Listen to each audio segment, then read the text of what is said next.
अभी पाठक आप सभी का स्वागत करता हूं आपके अपने चैनल ऑनलाइन एग्जाम सर।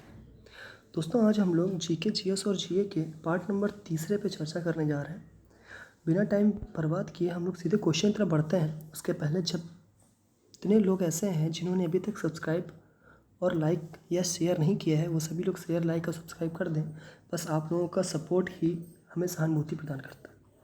तो दोस्तों बढ़ते हैं पहले क्वेश्चन की तरफ। पहला क्वेश्चन है आज का, निम्नलिखित में से किसको चोल कोलिथिक युग भी कहा जाता है?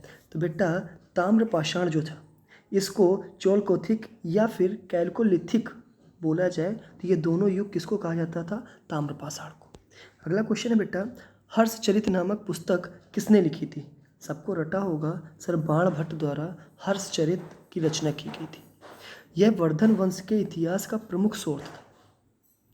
इसमें लेखक और समकालीन शासक तथा उसके पूर्वजों के जीवन व्रत का वर्णन भी प्रस्तुत किया गया है। किसमें? हर्षचरित में। लिखी किसने थी? बाणभट्ट।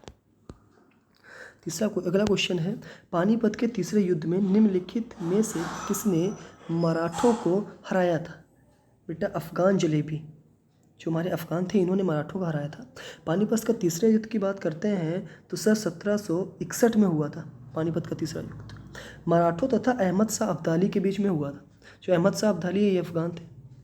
मराठा सेना का नेतृत्व सदाशिव राव भाऊ ने किया था।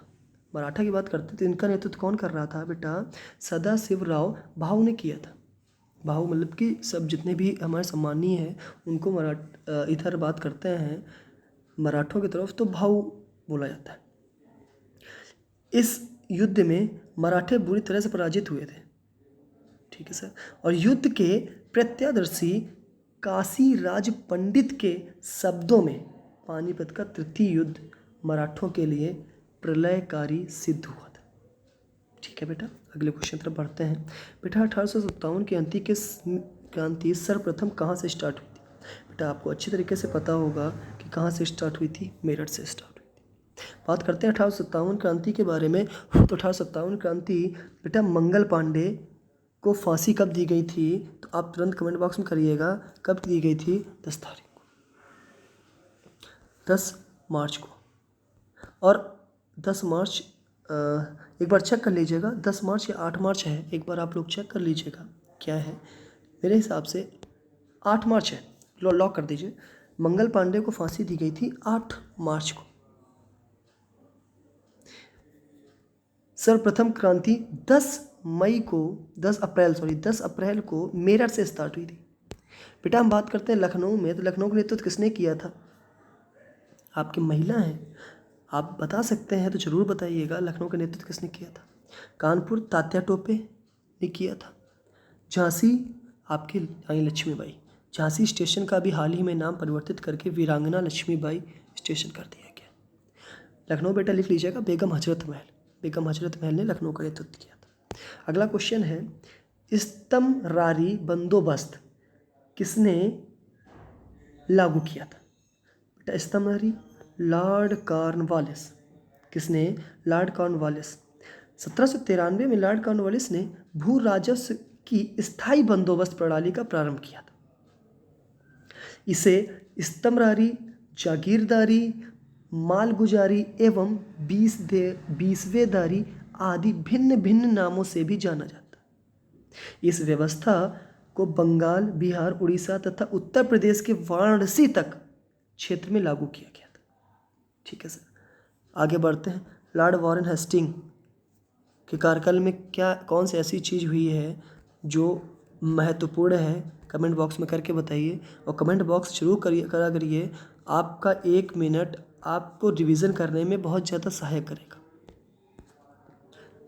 अच्छा, लॉर्ड डफरिन एक ऑप्शन है, तो लॉर्ड डफरिन बेटा जब हम बात करते हैं भारतीय राष्ट्रीय कांग्रेस, तो भारतीय राष्ट्रीय कांग्रेस की स्थापना जो किसने की थी? ए.ओ. ह्यूम ने। उस समय वायसराय कौन थे?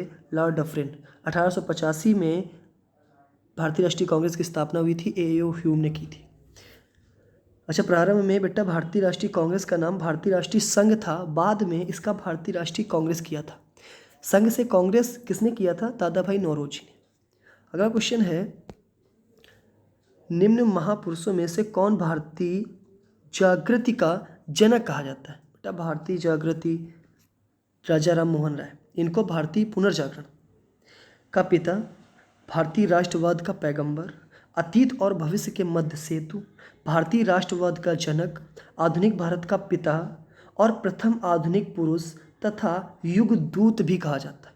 इतने सारे नाम हैं किसके? राजा राम मोहन राय के। बेटा ये सारे नाम लिख लीजिएगा, राजा राम मोहन राय हमारे लिए इंपॉर्टेंट है। हम बात करते हैं रविन्द्रनाथ टैगोर। रविन्द्रनाथ टैगोर को गीतांजलि एक खंड काव्य है, उस खंड काव्य के लिए इन्हें नोबेल पुरस्कार दिया गया था। कब? 1913 में।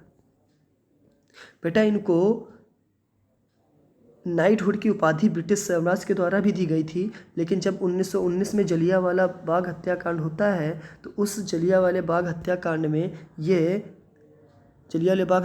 में इन्होंने अपनी नाइटहुड की उपाधि त्याग दी थी। अगला क्वेश्चन, महात्मा गांधी ने 1930 में सविनय अवज्ञा आंदोलन कहाँ से स्टार्ट किया था? बेटा महात्मा गांधी ने सविनय अवज्ञा आंदोलन सबको पता है, आप तुरंत बता भी सकते हो कि बेटा कहाँ से स्टार्ट किया था, तो आप तुरंत कह दोगे कि सर दांडी से हुआ था। ठीक है सर। महात्मा गांधी ने 12 मार्च 1930 को साबरमती आश्रम से पैदल चलकर 24 दिनों में लगभग वहाँ की जो दूरी थी वो बेटा 390 थी, 390 किलोमीटर। 390 किलोमीटर दूरी को 24 दिन में पैदल चलकर कब स्टार्ट हुई थी? 12 मार्च 1930। 12 मार्च 1930 को पैदल चलकर कंप्लीट की थी। दांडी कहाँ पे है? सर दांडी गुजरात के नौसारी ज़िले में स्थित है। बेटा 12 मार्च से स्टार्ट हुआ था और 6 अप्रैल तक इन्होंने पूरी यात्रा कंप्लीट की थी। ठीक है सर। था किसके विरुद्ध? सर नमक कानून को ख़त्म करने के लिए सविनय अवज्ञा आंदोलन का शुरुआत की गई थी। बेटा 1904 की बात करते हैं तो 1904 में क्रांतिकारी संगठन अभिनव भारत का संगठित किया गया था। 1904 में क्रांतिकारी संगठन अभिनव भारत संगठित किया गया था। किस राज्य में संगठित किया गया था? सर बात करते हैं महाराष्ट्र में। 1904 में अभिनव भारत, इंपॉर्टेंट है, याद रखिएगा, 1904 में किया गया था। अभिनव भारत संगठित कहाँ किया गया था? महाराष्ट्र में किया गया था। महाराष्ट्र के वर्तमान में मुख्यमंत्री उद्धव ठाकरे थे। उद्धव ठाकरे की जगह पे अभी कौन बने हैं आप जरा बता दीजिएगा। निम्नलिखित में से किस एक ने सुभाष चंद्र बोस को देश नायक कहा था? Very very important, Subhash Chandra Bose देश नायक किसने कहा था? तो बेटा अपने गुरु हैं गुरुदेव रविंद्रनाथ टैगोर। सुभाष चंद्र बोस को 1938 में भारतीय राष्ट्रीय कांग्रेस का अध्यक्ष बनाया गया। किस अधिवेशन का? हरिपुरा अधिवेशन का। तभी गुरुदेव रविंद्रनाथ टैगोर द्वारा शांति निकेतन में देश नायक की उपाधि से सम्मानित किया गया था और महात्मा गांधी ने उन्हें देशभक्तों का देशभक्त कहा था। बेटा रविंद्रनाथ टैगोर ने क्या कहा था? देश नायक। महात्मा गांधी ने क्या कहा है इन्हें? देशभक्त।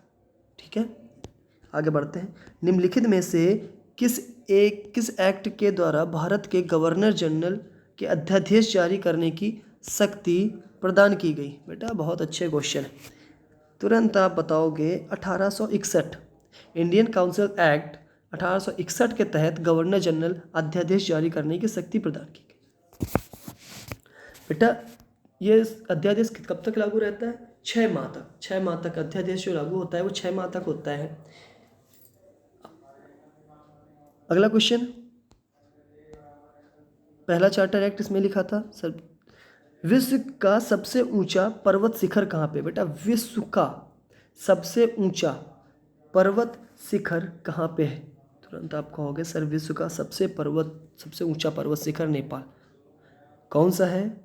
माउंट एवरेस्ट, जिसकी ऊंचाई 8,848.86 मीटर है।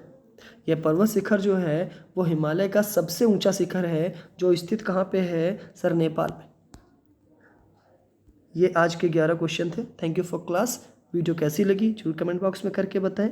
उम्मीद रखते हैं कि आपको अच्छा कंटेंट मिल रहा होगा और आप सब्सक्राइब करिए और आपका प्यार मिलता रहे, सपोर्ट आप करते रहिए। बस जय हिंद, जय भारत।